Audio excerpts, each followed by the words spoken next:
The battery electrolyser is a containerised system that can store electricity in batteries, but then the batteries have been designed so that they can also produce hydrogen, and then we can use that hydrogen for clean cooking. So at the moment, the communities in Africa, they use biomass and wood. They often go and collect the wood from the surrounding areas, depleting the resources, contributing to deforestation.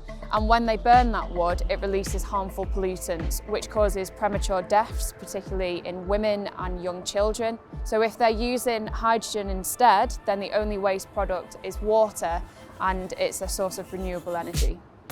So the battery electrolyser behind me is going to go to a school in Zambia, and they're going to use the hydrogen cooker and the batteries to electrify school classrooms and the teachers' houses, and then the hydrogen will be used for clean cooking.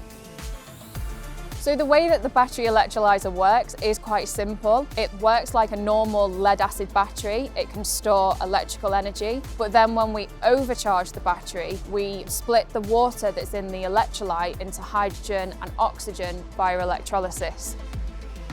We've got 160 cells. These pipes here are our water top-up system. So as you're electrolysing water, you're converting the water into hydrogen and oxygen. So the hydrogen is produced, goes through these pipes, goes through to a compressor, where it's compressed into a tank, and after it's in the tank, it can be used for many different things, but cooking primarily.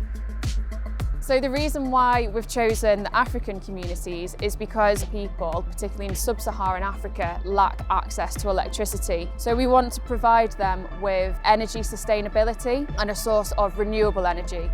We think the end goal and the applications of the battery electrolyser are that we can couple it with renewable energy.